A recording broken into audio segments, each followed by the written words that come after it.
श्रोतावृन्द नमस्कार, म श्वेता कार्यक्रम हाम्रो सवाल लिएर उपस्थित भएकी छु।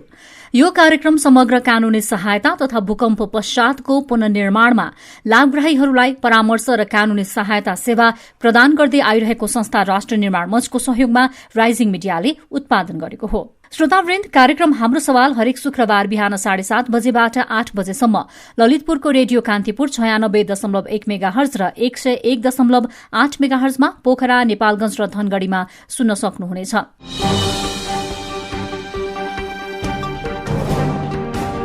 श्रोतावृन्द, हामीले गत हप्ताको कार्यक्रममा कोभिड-19 अर्थात कोरोना संक्रमण पश्चात बढ़ोत्तरी भएको मानसिक स्वास्थ्य सम्बद्ध विषयमा चर्चा गरेका थियौं। उक्त कार्यक्रममा मनोसामाजिक परामर्शकर्ता जमुना शर्मा हुनुपर्नेमा अन्यथा हुन गएको यहाँहरू सबैलाई सूचित गर्न चाहन्छौं, साथै यसको लागि क्षमा प्रार्थी पनि छौं। आजको कार्यक्रममा पनि हामी कोभिड-19 अर्थात कोरोना संक्रमणले निम्त्याएको जटिलताको विषयमा नै चर्चा गर्नेछौं। श्रोतावृन्द, कोरोना संक्रमणका कारण दैनिकी फेरिएको छ र कोरोना सम्बद्ध विभिन्न सूचना र जानकारीका कारण मानिसहरूमा मनोवैज्ञानिक त्रास हुँदै विभिन्न मानसिक समस्याहरू समेत देखिन थालेको छ। यस्तो अवस्थामा सम्बन्धित व्यक्तिलाई मनोसामाजिक परामर्शको आवश्यकता पर्न सक्छ। त्यसका लागि राष्ट्र निर्माण मञ्चले दूर मनोसामाजिक परामर्श सेवा उपलब्ध गराउँदै आएको छ। यदि तपाईंलाई पनि कुनै मनोसामाजिक परामर्शको आवश्यकता छ भने 985111 77025 मा सम्पर्क गर्न सक्नुहुनेछ। त्यसैगरी तपाईंलाई कुनै कानूनी परामर्श आवश्यकता परेको खण्डमा राष्ट्र निर्माण मञ्चले निशुल्क कानूनी सहायताका लागि क्रमशः 9841 5346 09, 985111 564 र 9846 070 471 नम्बरहरू उपलब्ध गराएको छ। अर्कोतर्फ वैदेशिक रोजगारी सम्बन्धी कुनै पनि कानूनी समस्या परेमा 9841 5346 09 र 9849 35243 र भूकम्प पश्चातको पुनर्निर्माण सम्बन्धी कानूनी परामर्श र सेवा आवश्यक परेमा सम्पर्क नम्बर 016200 129 र 0147829557 मा फोन गर्न सक्नुहुनेछ।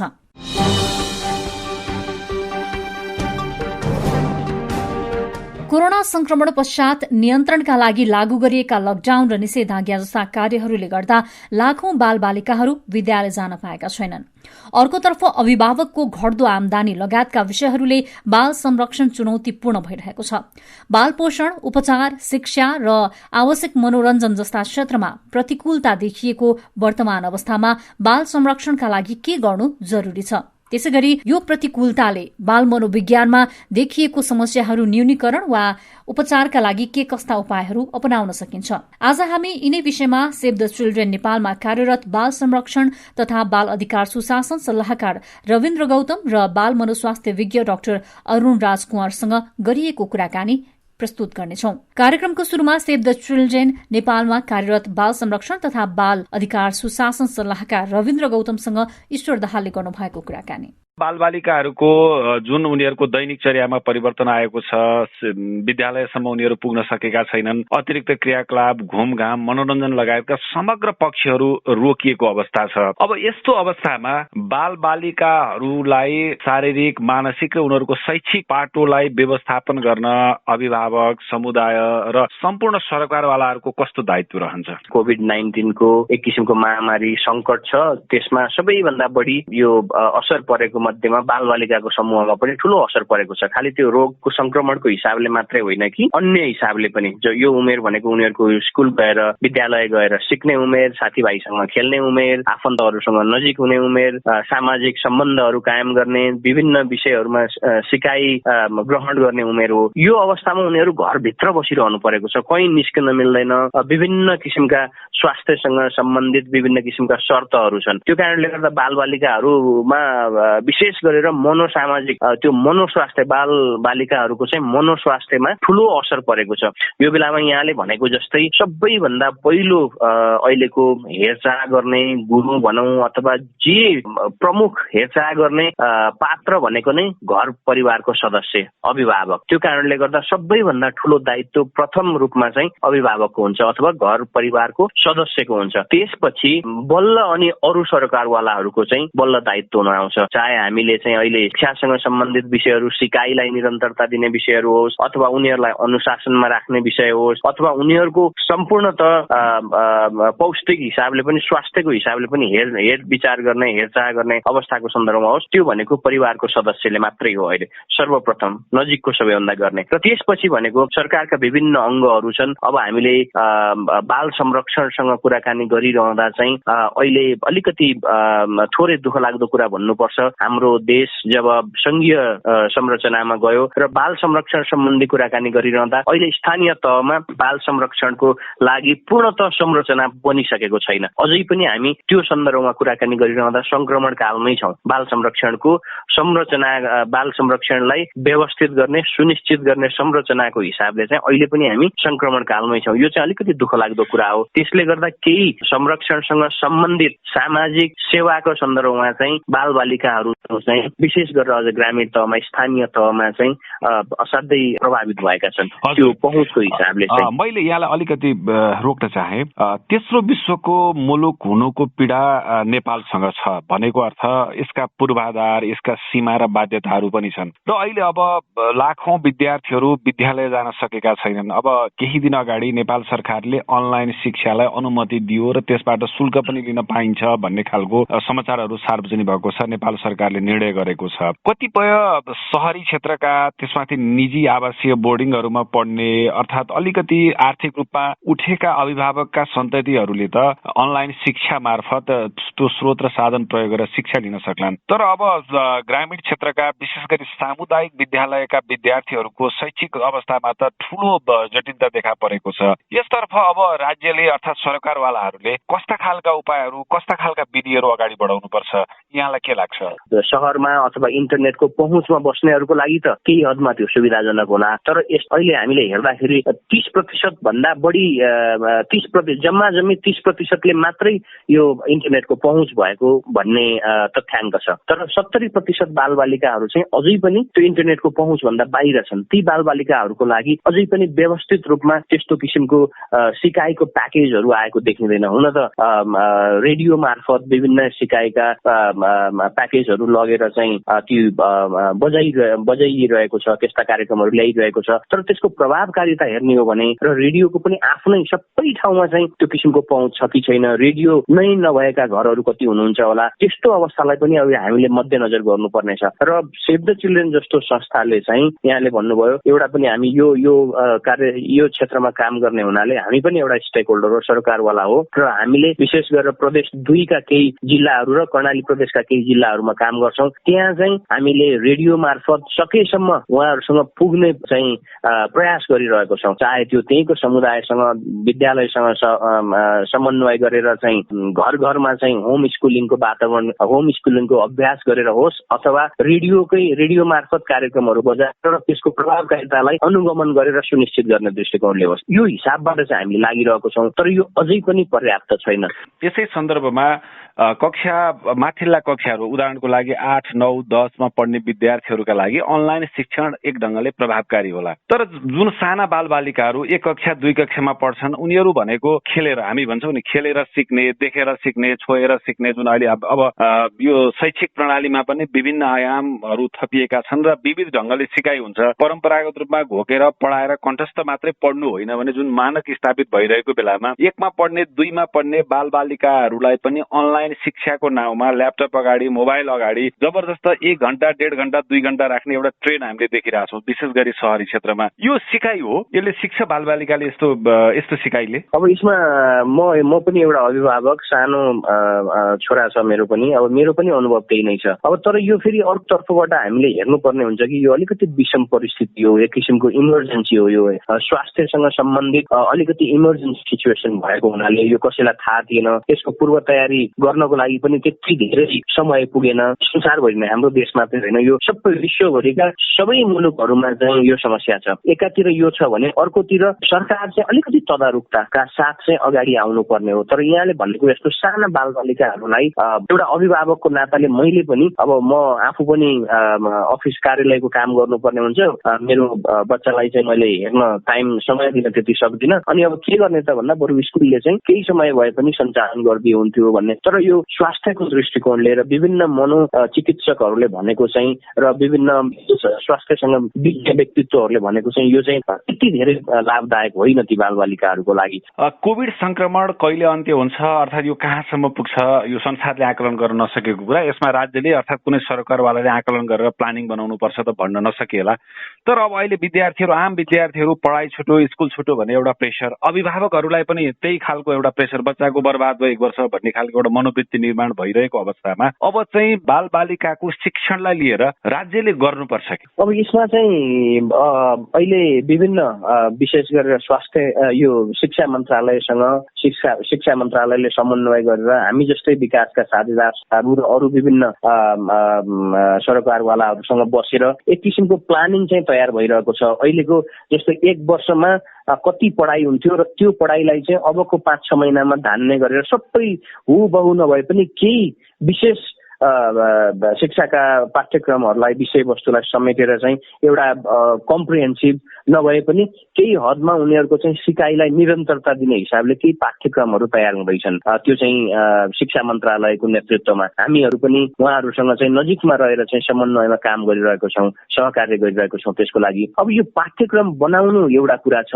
तर हाम्रोमा समस्या के भइदियो भने विकसित देशहरूमा इन्टरनेटको पहुँच अथवा इमेल इन्टरनेट अथवा इलेक्ट्रिसिटीकै बिजुली बत्तीहरूको पहुँच सहज हुन सक्छ। हाम्रोमा चाहिँ सबैभन्दा चुनौती भनेकै त्यो बनिसकेको पाठ्यक्रमलाई स्थानीय तहसम्म, गाउँ-गाउँमा, दूरदराजसम्म चाहिँ कसरी सहज किसिमले पुर्याउने र ती बालबालिकाहरूले पुर्याएर मात्रै भएन, ती बालबालिकाहरूले सिकेको छन् कि छैनन् भनेर सुनिश्चित कसरी गर्ने भन्ने चुनौती चाहिँ असाध्यै छ। त्यो कारणले गर्दा अब हामीले चाहिँ अहिलेको फेरि म एकदमै राम्रो समय, राम्रो अवसर हो पनि भन्छु, स्थानीय तहका सरकारहरूले त्यहाँ त प्रत्येक वडाले, वार्डले चाहिँ प्रत्येक घरको बालबालिका, प्रत्येक घर परिवारको अवस्था थाहा हुन्छ, त्यहाँ व्यक्तिको नामले चिन्दछ वार्डले चाहिँ। त्यो कारणले गर्दा उहाँहरूको चाहिँ असाध्यै महत्त्वपूर्ण भूमिका हुन्छ, आफ्नो स्वयंसेवकहरूलाई परिचालन गरेर हो कि स्वास्थ्यका विभिन्न मेजर्सहरू अपनाएर अथवा अन्य केही माध्यमबाट हुन सक्छ। अब यो चाहिँ यो अहिले विशेष गरेर जोड चाहिँ हामीहरूले भनिरहेको पनि स्थानीय तहलाई सुदृढ बनाऊ, स्थानीय तहको सशक्त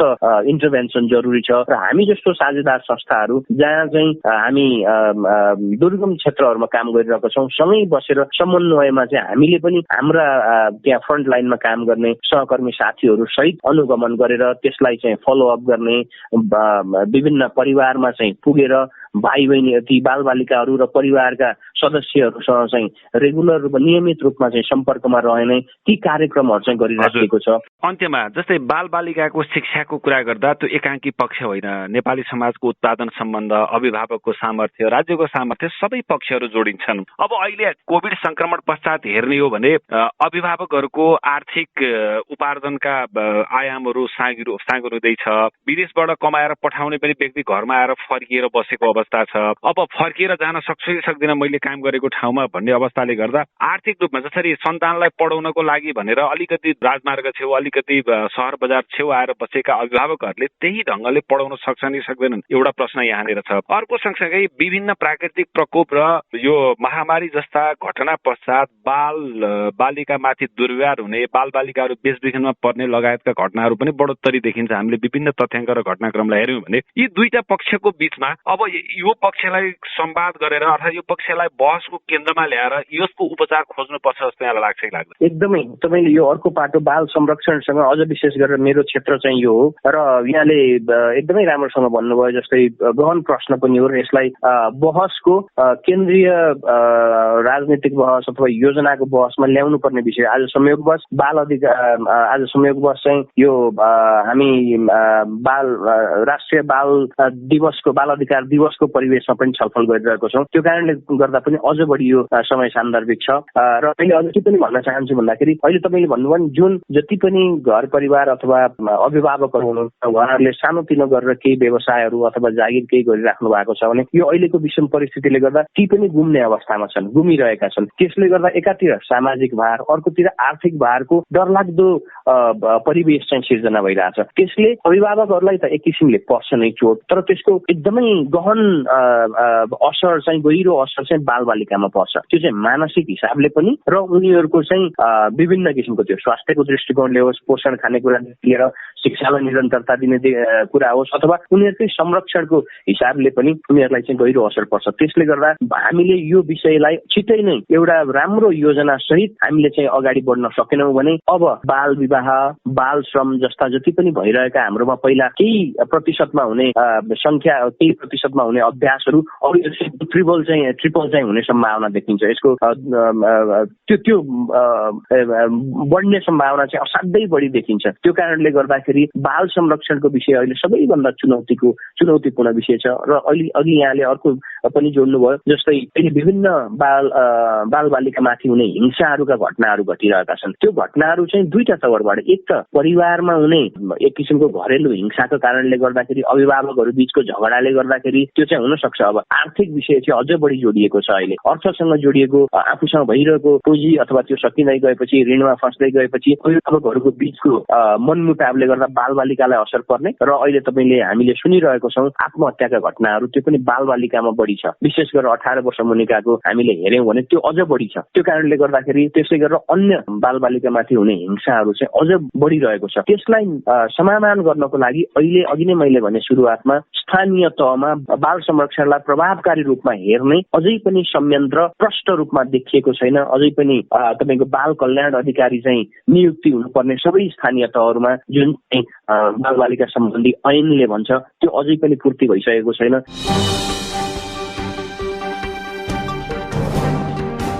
श्रोतावृन्द, उहाँ हुनुहुन्थ्यो सेभ द चिल्ड्रेन नेपालमा कार्यरत बाल संरक्षण तथा बाल अधिकार सुशासन सल्लाहकार रविन्द्र गौतम।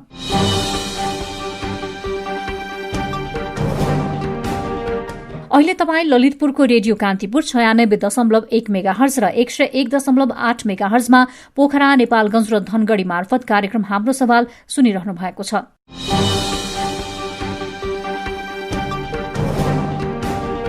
कोरोना संक्रमणका कारण फेरिएको दैनिकी र कोरोना सम्बद्ध विभिन्न सूचना र जानकारीका कारण मानिसमा मनोवैज्ञानिक त्रास हुँदै विभिन्न मानसिक समस्याहरू समेत देखिन थालेका छन्। यस्तो अवस्थामा सम्बन्धित व्यक्तिलाई मनोसामाजिक परामर्शको आवश्यकता पर्न सक्छ। त्यसका लागि राष्ट्र निर्माण मञ्चले दूर मनोसामाजिक परामर्श सेवा उपलब्ध गराउँदै आएको छ। यदि तपाईलाई कुनै पनि मनोसामाजिक परामर्शको आवश्यकता छ भने 98511 77025 मा सम्पर्क गर्न सक्नुहुनेछ। त्यसैगरी तपाईलाई कुनै पनि कानूनी परामर्श आवश्यकता परेको खण्डमा राष्ट्र निर्माण मञ्चले निशुल्क कानूनी सहायताका लागि क्रमशः 9841 53 4609, 98511 564 र 984 070 471 नम्बरहरू उपलब्ध गराएको छ। अर्कोतर्फ वैदेशिक रोजगारी सम्बन्धी कुनै पनि कानूनी समस्या परेमा 9841 53 4609 र 98499 35243 र भूकम्प पश्चातको पुनर्निर्माण सम्बन्धी कानूनी परामर्श र सेवा आवश्यक परेमा सम्पर्क नम्बर 0162 00 129 र 0147 82957 मा फोन गर्न सक्नुहुनेछ।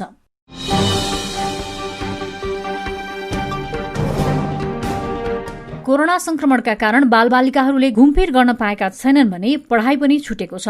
कतिपय अवस्थामा उनीहरूले पारिवारिक र सामाजिक दबावको समेत सामना गर्नु परिरहेको छ। यस्तो अवस्थामा बालबालिकाहरूमा विभिन्न मनोवैज्ञानिक समस्याहरू समेत देखा पर्न सक्छ। तर यस्ता समस्याहरूबारे अभिभावकहरू अनभिज्ञ भइदिए भने बालबालिकाहरूमा झनै नकारात्मक प्रभावहरू पर्न सक्छ। यो महामारीले निम्त्याएको जटिल अवस्थामा बाल मनोस्वास्थ्यमा के कस्ता असर देखिन सक्छ र यस्ता असरहरू न्यूनीकरणका लागि अभिभावक, परिवार र सरकारवालाहरूले के कस्ता कार्यहरू गर्न सक्छन् भन्ने सन्दर्भमा बाल मनोस्वास्थ्य विज्ञ डाक्टर अरुण राज कुँवरसँग साथी ईश्वर दाहालले कुराकानी गर्नुभएको छ। सुनौ अब डाक्टर अरुण राज कुँवरसँग गरिएको कुराकानी।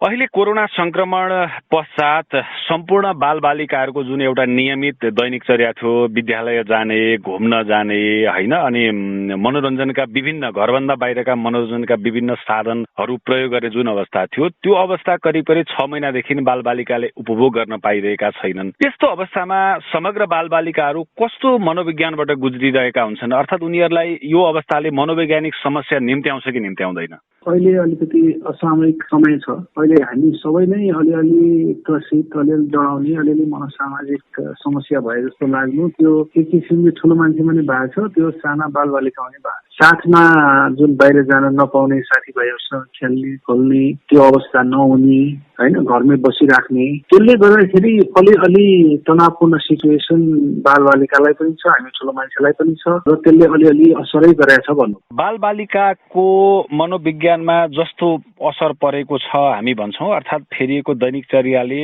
उनीहरूको बुझाइमा, सोचाइमा, मनोविज्ञानमा, अभ्यासमा जस्तो असर परेको छ, त्यसलाई सहज रूपमा लिएर जानको लागि राज्यले, सरकारवालाले, परिवारहरूले अलि फरक तयारी गर्ने, फरक खालको परामर्श दिने अभ्यास गर्नुपर्छ कि होइन? हामी परम्परागत रूपमा भोलि सिचुएसन सजिलो हुने बित्तिकै परम्परागत रूपमै बालबालिकालाई सम्बन्धित काम क्षेत्रप्रति अभिप्रेरित गर्दा हुन्छ डाक्टर साहब? अनि त्यसलाई एकदमै ध्यान राख्नुपर्छ।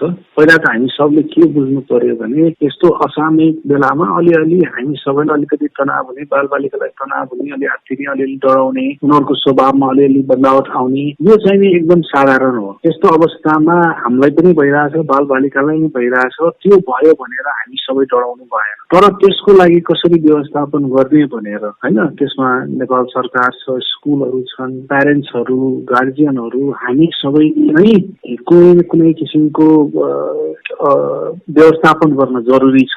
त्यसको लागि चाहिँ हामीले यत्तिकै छ भनेर छोड्नाले धेरै जसो बच्चाहरू यत्तिकै छोडे पनि राम्रै होलान्, तर कति बच्चामा चाहिँ यसले असर गर्न सक्छ। त्यो भएर यो समयमा बालबालिकाको जरुरत के छ, उनीहरूको इमोसनल निड, अरू निडहरू के छ, त्यो चाहिँ हामीले बुझेर त्यसलाई सहजीकरण कसरी गर्ने भन्नेतिर सबैजनालाई लाग्नु जरुरी। डाक्टर साहब, नेपाली समाजमा विशेष गरी मनोस्वास्थ्यको विषयमा पछिल्ला केही वर्ष भनौँ, दशक पनि नभनौँ, 10 वर्षपछि अलि बढी बहस, अलि बढी चर्चा हुन थालेको छ। वयस्कहरू मनो समस्याको विषयमा पनि नेपाली समाज त्यति जानकार छैन भने बालबालिकाको विषयमा स्वाभाविक रूपमा कम जानकार छ। कस्तो कस्तो अवस्था देखायो भने बालबालिकामा मनोवैज्ञानिक समस्या पर्यो? जस्तै बालबालिकाले झगडा गर्यो भने उसको निजात्मक पाटोको रूपमा हामी हेरिदिन्छौँ, कुनै कुरा गर्न चाहेन भने पनि यो सन्केको भन्ने हुन्छ, अलिकति गाली गरेर त्यसलाई अभिप्रेरित गर्न प्रयत्न गर्छन् अभिभावकले, अर्थात् आम समाजमै त्यो अवधारणा छ। र अहिले जुन यो बदलिएको जीवनशैलीले गर्दाखेरि पनि बालबालिकाले अर्को खालको प्रेसर, होइन, भोलि पढाइ छुट्यो भन्ने प्रेसर विभिन्न झेलिरहेका छन्। कस्ता कस्ता लक्षणहरू, कस्ता कस्ता अवस्थाहरू देखिए भने मेरो बालबालिकालाई काउन्सिलिङको आवश्यक छ,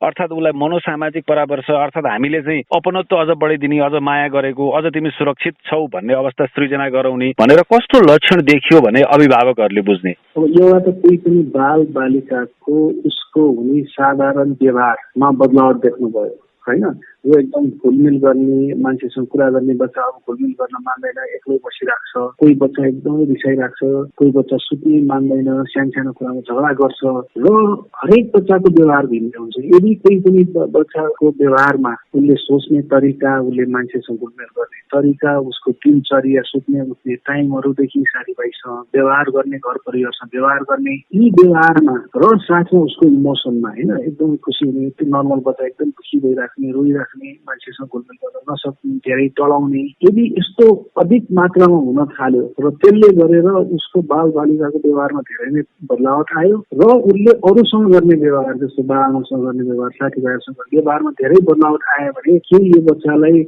मनोसामाजिक समस्या या मानसिक समस्या हुन थाल्यो कि भनेर बुझ्नु पर्यो। साधारणतया अघि मैले भनिसकेँ, यस्तो असामयिक अवस्थामा बच्चाहरू अलि डराउने, हात्तिने, तर्सिने, त्यो के किसिमको नर्मल हो, त्यसलाई हामीले सहजीकरण कसरी गर्ने भनेर विचार गर्नु पर्यो। नम्बर 1 एउटा कुरा हामीले सबैले गर्न सक्ने कुरा चाहिँ एउटा रुटिन बनाउनु पर्यो, ताकि बच्चालाई थाहा होस् कुन टाइममा सुत्ने, कुन टाइममा उठ्ने, अलिअलि पढ्नलाई अहिले समय छुटाउनुहोस्, साथमा त्यो बच्चालाई अलिकति इन्टरटेनमेन्ट हुने, इन्गेज हुने कुराहरू गराउनुहोस्। अहिले खाली टाइम छ, त्यसमा सम्बन्ध गर्न सक्ने एकदम क्रिएटिभ कुराहरू भनेको आर्ट सिकाउनुहोस्, पेन्टिङ सिकाउनुहोस्, म्युजिकमा मन छ भने म्युजिक सिकाउनुहोस्, डान्स सिकाउनुहोस्, योगा सिकाउनुहोस्। अर्को चाहिँ नि बालबालिकासँग बसेर केही गेमहरू खेलिदिनुहोस्। अहिले फेरि हाम्रो जमानामा के भयो भन्दाखेरि सबैजना गेम भन्ने बित्तिकै कि फोन, ल्यापटप, इलेक्ट्रोनिक मिडियामा गयो होइन। इलेक्ट्रोनिक मिडिया बच्चाहरूलाई दिनमा 2-3 घण्टाबाट म्याक्सिमम नदेखाउनुहोस्, स्पेसली छुट्टी भए पनि। यदि बच्चाहरूले धेरै सोसियल मिडिया युज गरिरहेछन् भने त्यसलाई मोनिटर गर्नु, किनभने सोसियल मिडियामा धेरै न्युजहरू आउँछ जुन चाहिँ ब्याड न्युज हुन्छ, जसले त्यो बार त्यो न्युज देखाइराख्यो भने बच्चाहरू धेरै नै डराउँछन्। के गेम खेल्ने, मैले धेरै प्यारेन्ट्सहरूले भन्नुहुन्छ कि अभिभावकहरूले के गेम खेल्ने, त टिभी दिएन, कम्प्युटर दिएन, फोनै दिएन। मैले सबलाई के भन्छु भने तपाईँ हामी बच्चा हुँदाखेरि यी सब ग्याजेट नहुँदा हामी के खेल्छौँ होइन, लुडो ल्याउनुहोस्, चेस ल्याउनुहोस्, जुन हामी बोर्ड गेम भन्छौँ, बसेर दुईजना मिलेर खेल्न, होइन? केही भएन भने ब्याडमिन्टन हाम्रो घरको धेरै जस्तो ठाउँ छ, त्यहाँ खेल्न मिल्यो। अरू यस्तो खेल्ने मोनोपोली हुनसक्छ, यस्तो चिजहरू ल्याउनुहोस् जहाँ चाहिँ हामी सबैजना घुलमिल गरेर एक ठाउँमा बसेर खेल्न सक्छौँ। अनि हरेक बच्चालाई दिनमा केही नभए पनि आधा घन्टादेखि 1 घन्टा कुनै न कुनै किसिमको एक्सर्साइज गराउनुहोस्। एक्सर्साइजले उसको मानसिक एज वेल एज शारीरिक अवस्था दुईजनालाई फाइदा गर्छ। अनि एक्सर्साइजलाई कुनै धेरै ठाउँ चाहिँदैन, आफ्नो कोठामै गर्न सक्नुहुन्छ, केही भएन भने युट्युबमा एक्सर्साइज भिडियोहरू गर्न सक्नुहुन्छ, केही भएन भने सबभन्दा राम्रो गीत लाएर नाच्ने, होइन? फ्यामिलीसँगै बसेर आधा घन्टा 1 घन्टा नाच्नुहोस् र एउटा मनोरञ्जनको भाग ल्याउनुहोस्। अनि बच्चा बच्चीहरूलाई आफ्नो तनावको बारेमा, मलाई यस्तो कोरोना भयो, यसो भयो, मलाई रोग लाग्छ, यसो भयो, मेरो फाइनेन्स बिग्रियो, खतम हुने भयो, तपाईँको बच्चा तपाईँको साथी होइन, तपाईँ उसको गार्जियन हो भनेको त्यो बच्चाले तपाईँलाई एउटा सोर्स तागतको रूपमा हेर्छ कि मलाई केही कुराले सपोर्ट गर्ने मान्छे हो। तपाईँ नै डराएर एकदम आत्तिनु भयो र बच्चाको सामने त्यसरी प्रस्तुति हुनुभयो भने त्यो बच्चा झन् डराउँछ। यदि तपाईँले रुनै मन भयो कोठामा बस्नुहोस्, भाँगाहरू रुनुहोस्, आफ्नो बुढासँग बस्नुहोस्, साथीलाई फोन गर्नुहोस्, तर बच्चाको अगाडि राम्रो प्रेजेन्टेबल भएर आउनुहोस्। यदि तपाईँ यो सबै गर्नुभयो र लास्टमा सकिन्छ भने केही नभए पनि दिनमा एकचोटि जस्तो 10-15 मिनट कुनै किसिमको शान्त हुने रिल्याक्सेसन एक्सर्साइज, होइन, त्यो विभिन्न रिल्याक्सेसन भिडियोहरू अनलाइन हेर्न सक्नुहुन्छ। नभए योगा गर्न चाहनुहुन्छ भने योगा गर्नुहोस्। यो गर्नुभयो भने बच्चाहरूमा हुने साधारण डर, आत्तिने, यी सब कुराहरू आफै कन्ट्रोलमा आउँछ।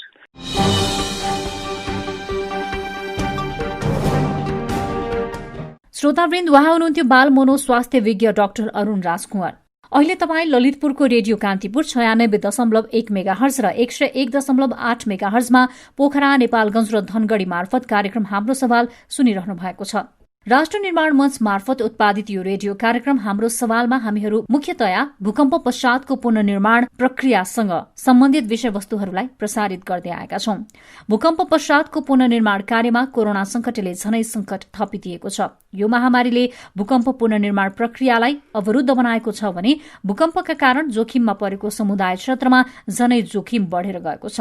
यसै सन्दर्भलाई मनन गर्दै हामीले कतिपय श्रृंखलाहरू कोरोना भाइरस संक्रमणमा केन्द्रित भएर प्रसारण गरिरहेका छौं। कोरोना संक्रमण पश्चात देखिएको अर्थ सामाजिक विषयहरू समेत समावेश गर्दै आएका छौं। श्रोतावृन्द, आजको हाम्रो सवाल यही सकिएको छ। अर्को साता पनि यसै समयमा हाम्रो सवाल लिएर उपस्थित हुने नै छौं। कार्यक्रमको बारेमा तथा पुनर्निर्माण प्रक्रिया सम्बन्धी नीतिगत विषयमा तपाईको कुनै सल्लाह, सुझाव अथवा जिज्ञासा छ भने हामीलाई info@fnbnepal.org मा इमेल पठाउन वा राष्ट्र निर्माण मञ्च नेपाल केन्द्रीय कार्यालय बुद्धनगर काठमाडौँको सम्पर्क नम्बर 0162000129 र 0147829557 मा फोन गर्न सक्नुहुनेछ। अर्को साता फेरि पनि विभिन्न सामाजिक तथा कानूनी विषयहरू लिएर उपस्थित हुने नै छौं। आजलाई आज्ञा दिनुहोस्। नमस्कार।